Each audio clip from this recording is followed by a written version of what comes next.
Kerala Malayali masters സംസ്ഥാന കായികമേള രണ്ടാം ദിവസത്തിലേക്ക് കടക്കുമ്പോൾ എറണാകുളം ജില്ലയുടെ മുന്നേറ്റം തുടരുകയാണ്.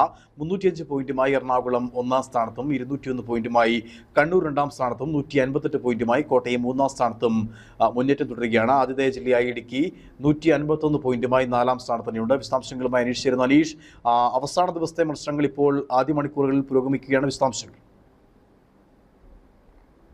സംസ്ഥാനമേളയുടെ രണ്ടാം ദിവസത്തെ മത്സരങ്ങൾ രാവിലെ 8 മണിയോട് കൂടി തന്നെ ആരംഭിച്ചു. ഇപ്പോൾ മത്സരങ്ങൾ പുരോഗമിച്ചുകൊണ്ടിരിക്കുകയാണ്. ഇന്നലെ മത്സരങ്ങൾ ഏറെ വൈകിയാണ് ആദ്യ ദിവസത്തെ മത്സരങ്ങൾ സമാപിച്ചത്. അതായത് 5 കിലോമീറ്റർ നടത്തവും അതുപോലെ തന്നെ റിലേ മത്സരവുമാണ് ഇന്നലെ ഏറ്റവും അവസാനം നടന്നത്. ഇത് ഏതാണ്ട് 10:00 കൂടിയിട്ട് സമാപിക്കുന്ന ഒരു കാഴ്ചയൊക്കെ തന്നെ നമ്മൾ കണ്ടതാണ്. അതായത് ഉച്ചവരെയും മത്സരങ്ങളെല്ലാം ഏതാണ്ട് ടൈം ഷെഡ്യൂൾ അനുസരിച്ച് നടക്കുകയും ഉച്ചയ്ക്ക് ശേഷം അതിന് ചെറിയ മാറ്റങ്ങൾ വരികയുമായിരുന്നു. അതായത് ഈ ഉദ്ഘാടന സമ്മേളനം 4 മണിയോട് കൂടിയിട്ടാണ് ആരംഭിച്ചത്. ആ ഉദ്ഘാടന സമ്മേളനം നീണ്ടുപോയതിനെ തുടർന്നാണ് ഇത്തരത്തിലുള്ള ഒരു ടൈം ഷെഡ്യൂളിൽ ഒരു മാറ്റം ഉണ്ടാവുകയും ഏതാണ്ട് 10:00 കൂടിയിട്ട് മത്സരങ്ങൾ അവസാനിപ്പിക്കേണ്ട ഒരു സ്ഥിതിവിശേഷത്തിലേക്ക് കടക്കുകയും ചെയ്തു. എന്താണെങ്കിലും ഇന്നിപ്പോൾ ഈ നിമിഷം വരെയുള്ള ഏറ്റവും പുതിയ ഫലങ്ങളൊക്കെ വരുമ്പോൾ എറണാകുളം ജില്ലയാണ് ഒന്നാം സ്ഥാനത്ത് തന്നെ മുന്നേറ്റം തുടരുന്നത്. 305 പോയിന്റാണ് എറണാകുളം ജില്ലയ്ക്ക് ഇതുവരെ ലഭിച്ചിട്ടുള്ളത്. 305 പോയിന്റുമായി എറണാകുളം ജില്ല ഒന്നാം സ്ഥാനത്തും കണ്ണൂർ ജില്ല 201 പോയിന്റുമായി രണ്ടാം സ്ഥാനത്തും കോട്ടയം ജില്ല 158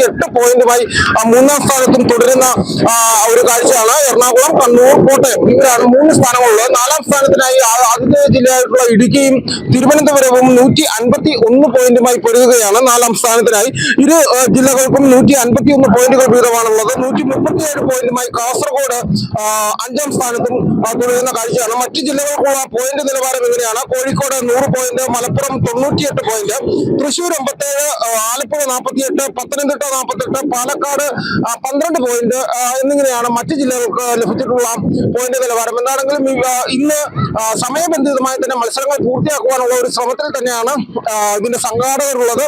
പ്രത്യേകിച്ച് 4 മണിക്കാണ് സമാപന സമ്മേളനം ഷെഡ്യൂൾ ചെയ്തിട്ടുള്ളത്. ഈ 4 മണിക്ക് മുന്നേ തന്നെ ഏതാണ്ട് 3:30 കൂടി തന്നെ മത്സരങ്ങൾ പൂർത്തീകരിക്കാനാവുമെന്നൊരു പ്രതീക്ഷയാണ് ഇപ്പോഴുള്ളത്. എന്താണെങ്കിലും ഇതുവരെയും മത്സരങ്ങളെല്ലാം കൃത്യമായിട്ടുള്ള ടൈം ഷെഡ്യൂൾ പാലിച്ചാണ് നടക്കുന്നത്. നെടുങ്കണ്ടത്ത് ഇത്തരത്തിലുള്ള ഒരു സംസ്ഥാന കായികമേള എത്തിയതിനുള്ള സന്തോഷം നെടുങ്കണ്ടത്തുള്ള ജനങ്ങളും അതുപോലെ തന്നെ ഇവിടുത്തെ കായിക പ്രേമികളും ഒക്കെ തന്നെ പങ്കുവയ്ക്കുന്നുണ്ട്. ഇടുക്കി നെടുങ്കണ്ടത്തിന്റെ സ്പോർട്സ് ഹബ്ബായി മാറുന്നുവെന്ന് ഇവർ പ്രത്യാശ പ്രകടിപ്പിക്കുന്നുണ്ട്. എന്താണെങ്കിലും മത്സരങ്ങളെല്ലാം തന്നെ വളരെ നല്ല രീതിയിൽ പുരോഗമിച്ചുകൊണ്ടിരിക്കുകയാണ്. കൃത്യസമയത്ത് തന്നെ സമാപന സമ്മേളനം നടത്തുവാനാകുമെന്നൊരു പ്രതീക്ഷയാണ് ഇതിന്റെ സംഘാടകർക്കും ഉള്ളത്.